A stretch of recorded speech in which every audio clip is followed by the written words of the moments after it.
Beyond the Wall of Sleep by H.P. Lovecraft.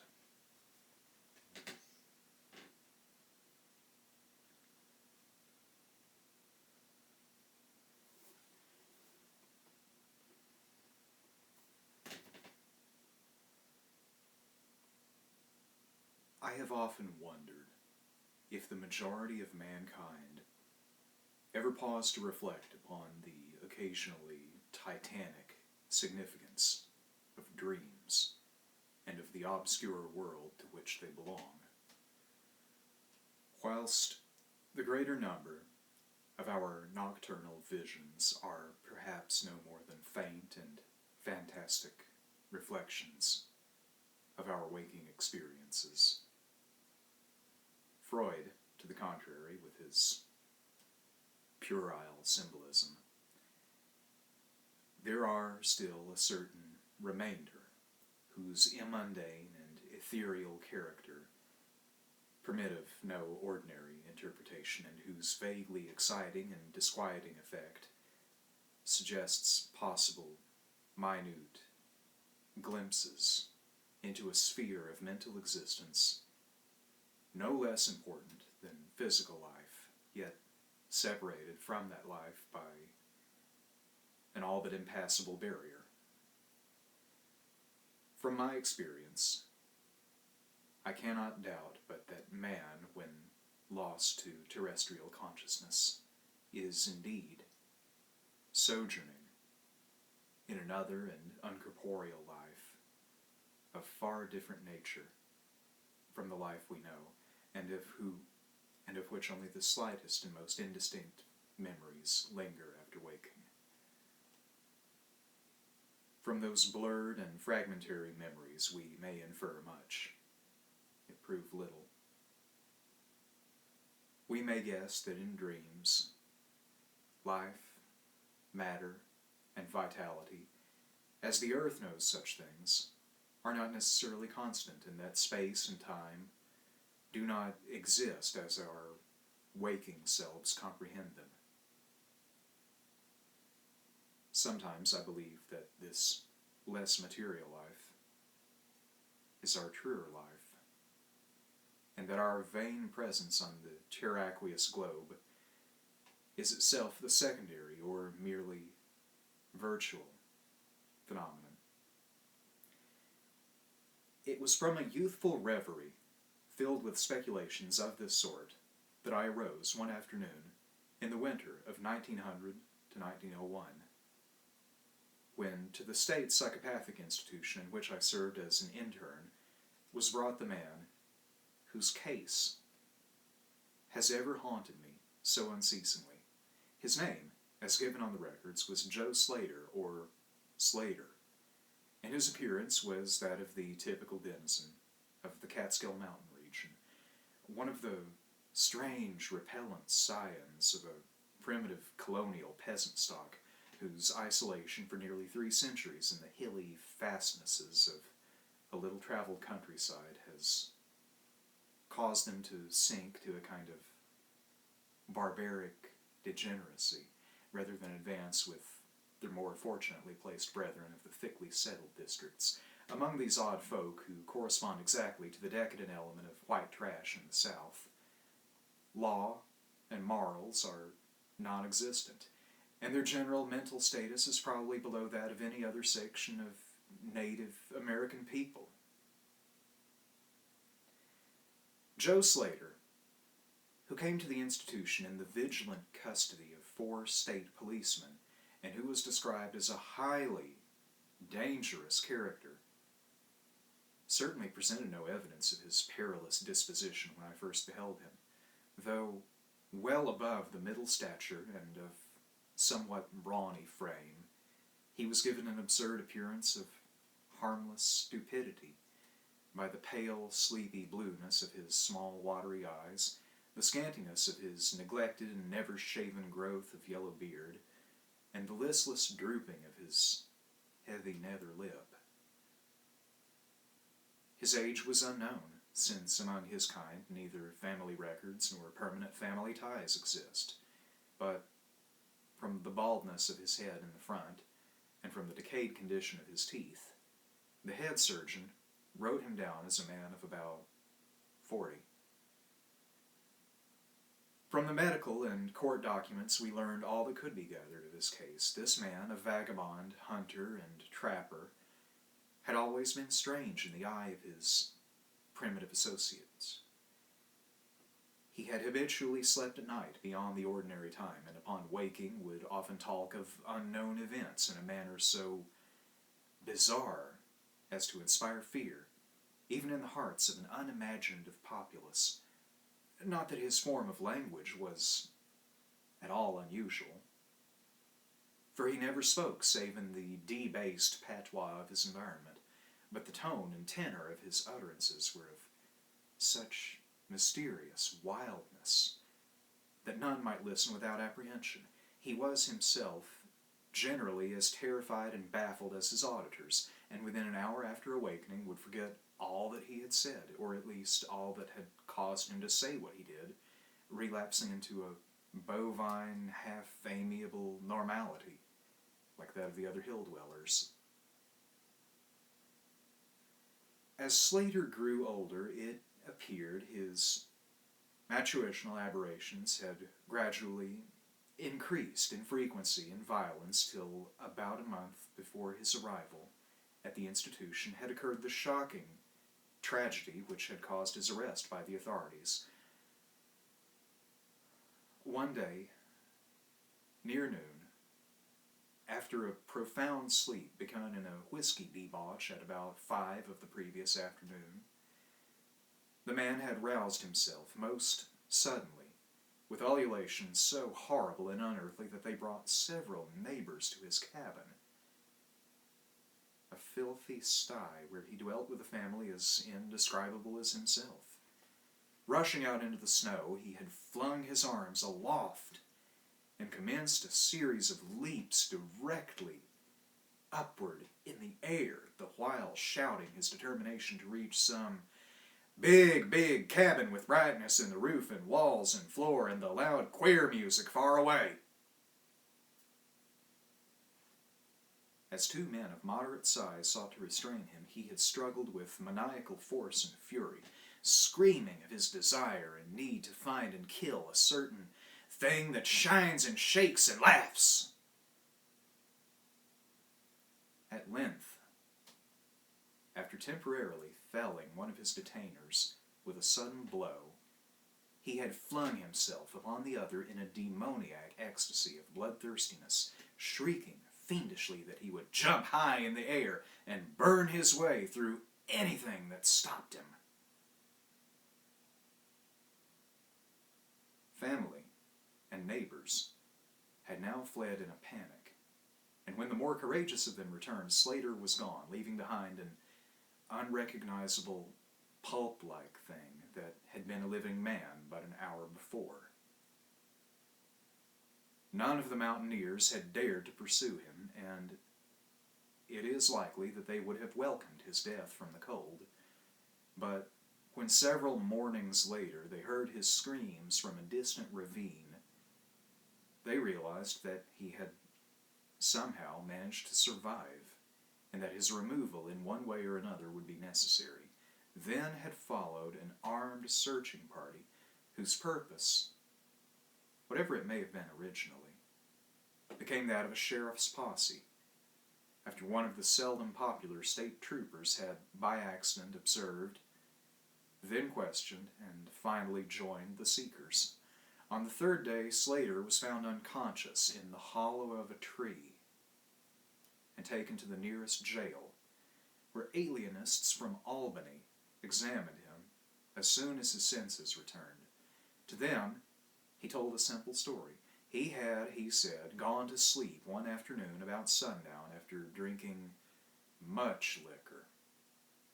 He had awakened to find himself standing bloody-handed in the snow before his cabin, the mangled corpse of his neighbor, Peter Slater, at his feet. Horrified, he had taken to the woods in a vain effort to escape from the scene of what must have been his crime. Beyond these things he seemed to know nothing, nor could the expert questioning of his interrogators bring out a single additional fact. That night, Slater slept quietly, and the next morning he awakened with no singular feature, save a certain alteration of expression. Dr. Barnard, who had been watching the patient, thought he noticed in the pale eyes a certain gleam of peculiar quality, and in the flaccid lips an all but imperceptible tightening, as of intelligent determination.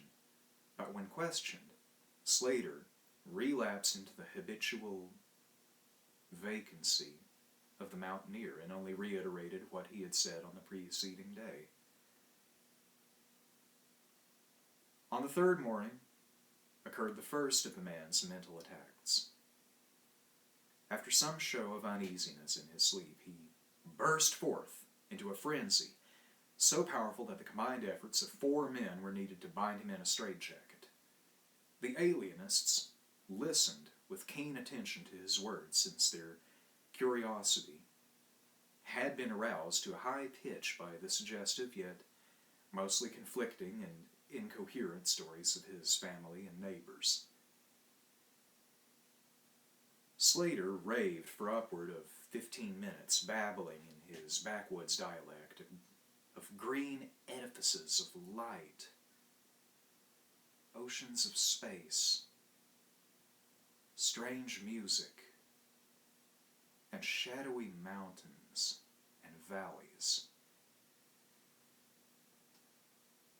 But most of all did he dwell upon some mysterious, blazing entity that shook and laughed and mocked at him. This vast, vague personality seemed to have done him a terrible wrong, and to kill it in triumphant revenge was his paramount desire. In order to reach it, he said, he would soar through abysses of emptiness, burning every obstacle that stood in his way. Thus ran his discourse until, with the greatest suddenness, he ceased. The fire of madness died from his eyes, and in dull wonder he looked at his questioners and asked, why was he bound? Dr. Barnard unbuckled the leather harness and did not restore it till night, when he succeeded in persuading Slater to don it of his own volition, for his own good. The man had now admitted that he sometimes talked queerly, though he knew not why. Within a week, 2 more attacks appeared, but from them the doctors learned little. On the source of Slater's visions they speculated at length, for since he could neither read nor write, and had apparently never heard a legend or a fairy tale, his gorgeous imagery was quite inexplicable. That it could not come from any other known myth or romance was made especially clear by the fact that the unfortunate lunatic expressed himself only in his own simple manner. He raved of things he did not understand and could not interpret, things which he claimed to have experienced, but which he could not have learned through any normal or connected narration. The alienists soon agreed that abnormal dreams were the foundation of the trouble, dreams whose vividness could for a time completely dominate the waking mind of this basically inferior man. With due formality, Slater was tried for murder, acquitted on the ground of insanity, and committed to the institution wherein I held so humble a post. I have said that I am a constant speculator concerning dream life, and from this you may judge of the eagerness with which I applied myself to the study of the new patient as soon as I had fully ascertained the facts of his case. He seemed to sense a certain friendliness in me, born no doubt of the interest I could not conceal, and the gentle manner in which I questioned him. Not that he ever recognized me during his attacks when I hung breathlessly upon his chaotic but cosmic word pictures, but he knew me in his quiet hours, when he would sit by his barred window, weaving baskets of straw and willow, and perhaps pining for the mountain freedom he could never again enjoy. His family never called to see him. Probably it had found another temporary head after the manner of decadent mountain folk. By degrees, I commenced to feel an overwhelming wonder at the mad and fantastic conceptions of Joe Slater. The man himself was pitiably inferior in mentality and language alike, but his glowing, titanic visions, though described in a barbarous, disjointed jargon, were assuredly things which only a superior or even exceptional brain could conceive. How, I often ask myself, could the stolid imagination of a Catskill degenerate conjure up sights whose very possession argued a lurking spark of genius? How could any backwoods dullard have gained so much as an idea of those glittering realms of supernal radiance in space about which Slater ranted in his furious delirium? More and more I inclined to the belief that in the pitiful personality who cringed before me lay the disordered nucleus of something beyond my comprehension. Something infinitely beyond the comprehension of my more experienced, but less imaginative medical and scientific colleagues. And yet, I could extract nothing definite from the man. The sum of all my investigation was that in a kind of semi-corporeal dream life, Slater wandered or floated through resplendent and prodigious valleys, meadows, gardens, cities, and palaces of light, in a region unbounded and unknown to man, and that he was no peasant or degenerate, but a creature of importance and vivid life, moving proudly and dominantly, and checked only by a certain deadly enemy, who seemed to be a being of visible yet ethereal structure, and who did not appear to be of human shape, since Slater never referred to it as a man, or aught save a thing. This thing had done Slater some hideous but unnamed wrong, which the maniac, if maniac he were, yearned to avenge. From the manner in which Slater alluded to their dealings, I judged that he and the luminous thing had met on equal terms, that in his dream existence the man was himself a luminous thing of the same race as his enemy. This impression was sustained by his frequent references to flying through space and burning all that impeded his progress. Yet these conceptions were formulated in rustic words wholly inadequate to convey them, a circumstance which drove me to the conclusion that if a dream world indeed existed, oral language was not its medium for the transmission of thought. Could it be that the dream soul inhabiting this inferior body was desperately struggling to speak things which the simple and halting tongue of dullness could not utter? Could it be that I was face to face with intellectual emanations which would explain the mystery, if I could but learn to discover and read them. I did not tell the older physicians of these things, for middle age is skeptical, cynical, and disinclined to accept new ideas. Besides, the head of the institution had but lately warned me in his paternal way that I was overworking, that my mind needed a rest.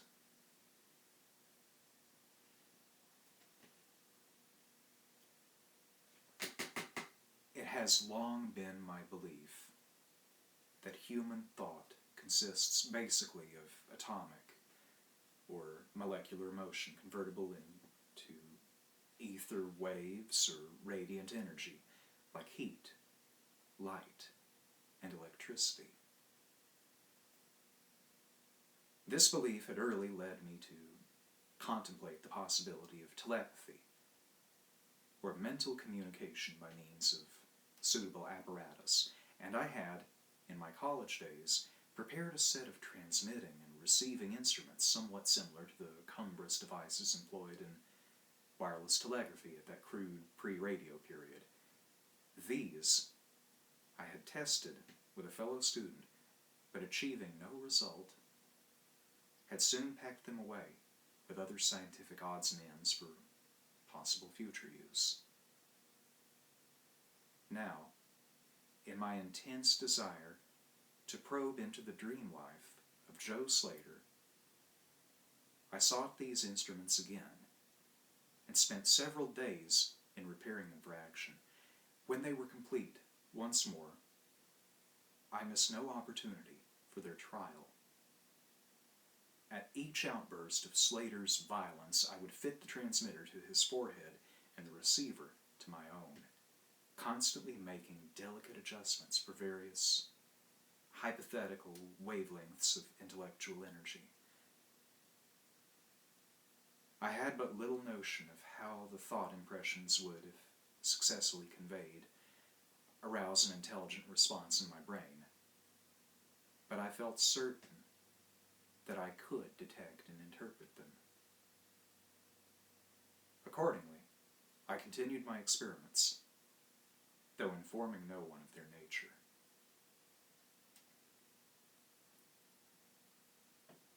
It was on the 21st of February, 1901,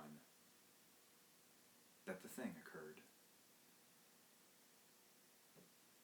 As I look back across the years, I realize how unreal it seems, and sometimes wonder if old Dr. Fenton was not right when he charged it all to my excited imagination.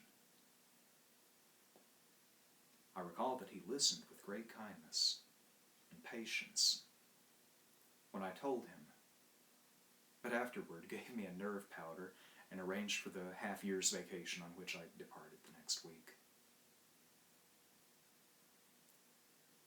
That fateful night, I was wildly agitated and perturbed, for despite the excellent care he had received, Joe Slater was unmistakably dying.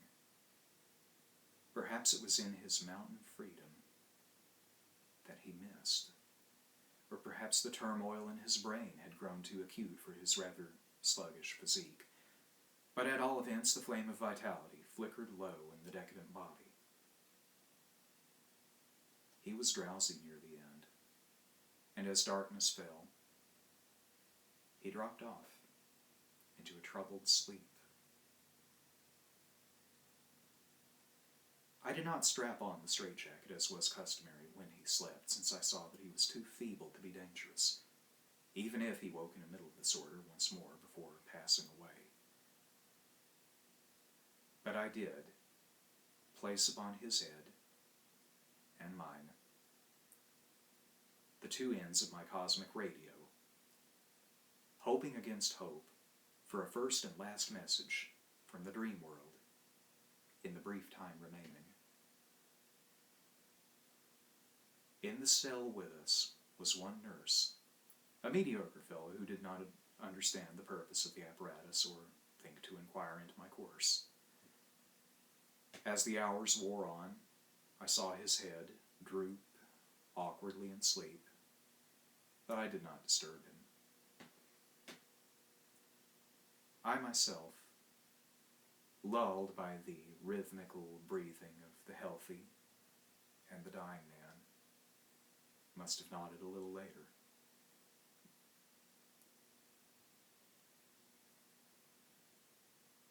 The sound of weird lyric melody was what aroused me. Chords, vibrations, and harmonic ecstasies echoed passionately on every hand, while on my ravished sight burst the stupendous spectacle of ultimate beauty. Walls, columns, and architraves of living fire blazed effulgently around the spot where I seemed to float in air, extending upward to an infinitely high, vaulted dome of indescribable splendor, blending with this display of palatial magnificence, or rather supplanting it at times in kaleidoscopic rotation, were glimpses of wide plains and graceful valleys, high mountains and inviting grottos, covered with every lovely attribute of scenery which my delighted eyes could conceive of, yet formed wholly of some glowing, ethereal, plastic entity which in consistency partook as much of spirit as of matter. As I gazed, I perceived that my own brain held the key to these enchanting metamorphoses. For each vista which appeared to me was the one my changing mind most wished to behold. Amidst this Elysian realm I dwelt, not as a stranger, for each sight and sound was familiar to me, just as it had been for uncounted eons of eternity before, and would likely be for eons to come.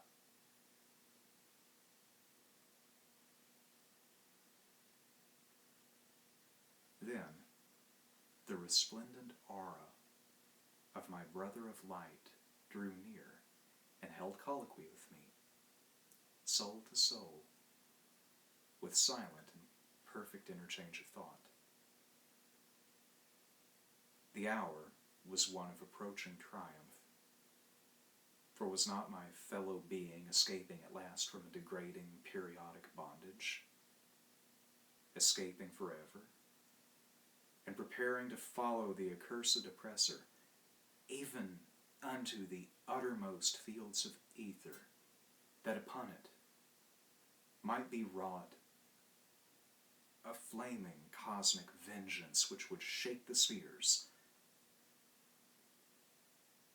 We floated thus for a little time, when I perceived a slight blurring and fading of the objects around us, as though some force were recalling me to earth, where I least wished to go.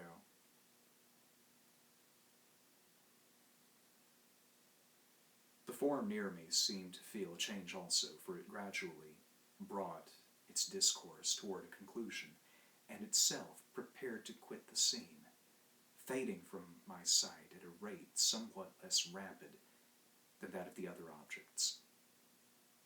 A few more thoughts were exchanged, and I knew that the luminous one and I were being recalled to bondage, though, for my brother of light, it would be his last time.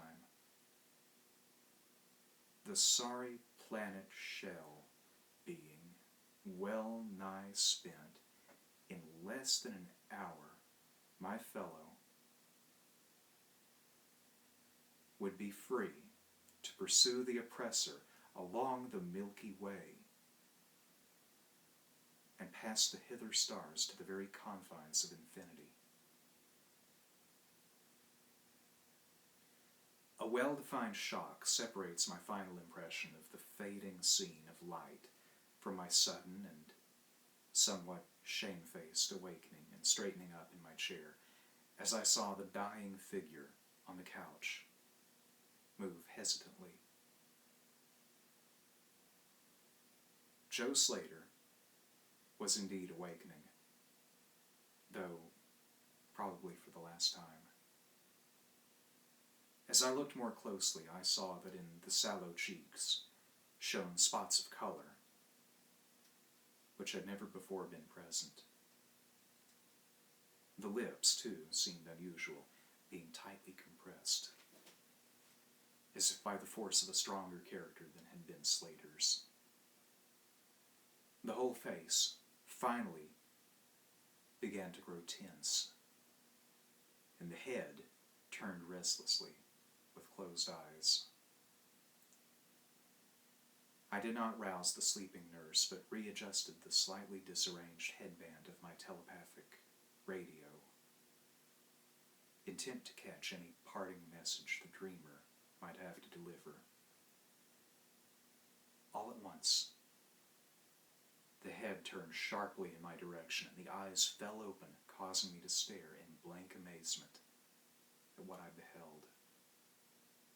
The man who had been Joe Slater, the Catskill decadent, was gazing at me with a pair of luminous, expanding eyes whose blue seemed subtly to have deepened. Neither mania nor degeneracy was visible in that gaze, and I felt beyond a doubt that I was viewing a face behind which lay an active mind of high order.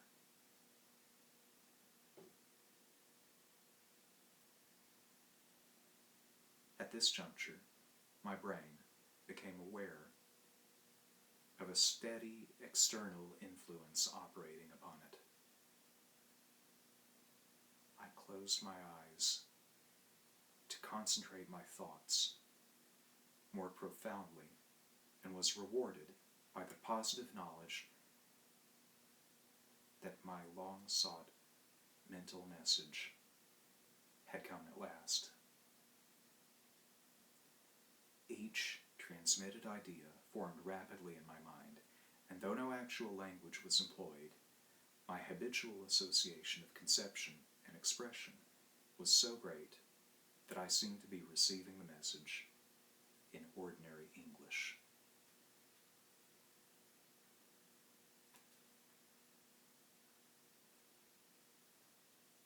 Joe Slater is dead, came the soul-petrifying voice of an agency from beyond the wall of sleep. My opened eyes sought the couch of pain in curious horror, but the blue eyes were still calmly gazing, and the countenance was still intelligently animated. He is better dead, for he was unfit to bear the active intellect of cosmic entity. His gross body could not undergo the needed adjustments between ethereal life and planet life. He was too much an animal, too little a man. Yet it is through his deficiency that you have come to discover me. For the cosmic and planet souls, rightly, should never meet.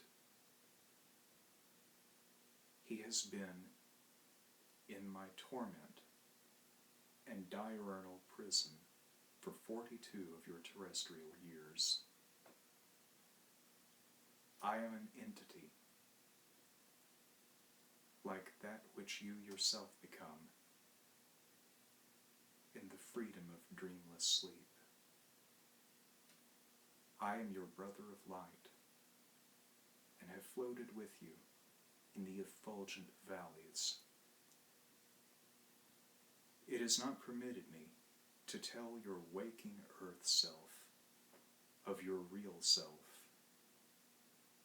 but we are all roamers of vast spaces and travelers in many ages. Next year, I may be dwelling in the Egypt which you call ancient, or in the cruel empire of San-Chan, which is to come 3,000 years hence. You and I have drifted to the worlds that reel about the red Arcturus and dwelt in the bodies of the insect philosophers that crawl proudly over the fourth moon of Jupiter. How little does the earth self know life and its extent?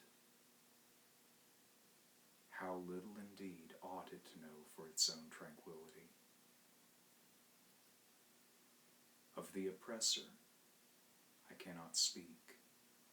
You on earth have unwittingly felt its distant presence. You who without knowing idly gave the blinking beacon the name of Algol, the demon star. It is to meet and conquer the oppressor that I have vainly striven for eons, held back by bodily encumbrances. Tonight, I go as a nemesis, bearing just and blazingly cataclysmic vengeance. Watch me in the sky, close by the demon star. I cannot speak longer, for the body of Joe Slater grows cold and rigid, and the coarse brains are ceasing to vibrate as I wish. You have been my only friend on this planet, the only soul to sense and seek for me within the repellent form which lies on this couch. We shall meet again, perhaps in the shining mists of Orion's sword, perhaps on a bleak plateau in prehistoric Asia, perhaps in unremembered dreams tonight, perhaps in some other form an eon hence, when the solar system shall have been swept away. At this point, the thought waves abruptly ceased. The pale eyes of the dreamer, or can I say dead man, commenced to glaze, fishily. In a half-stupor, I crossed over to the couch and felt of his wrist, but found it cold, stiff, and pulseless. The sallow cheeks paled again, and the thick lips fell open, disclosing the repulsively rotten fangs of the degenerate Joe Slater. I shivered, pulled a blanket over the hideous face, and awakened the nurse. Then I left the cell and went silently to my room. I had an instant and unaccountable craving for a sleep, whose dreams I should not remember.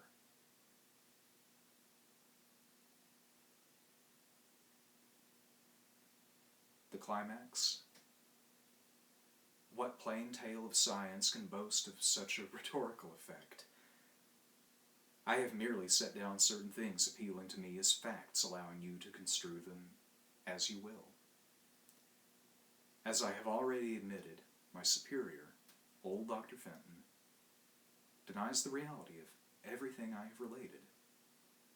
He vows that I was broken down with nervous strain and badly in need of a long vacation on full pay, which he has so generously given me. He assures me on his professional honor that Joe Slater was but a low-grade paranoiac whose fantastic notions must have come from the crude hereditary folk tales which circulated in even the most decadent of communities. All this he tells me. Yet I cannot forget what I saw in the sky on the night after Joe Slater died.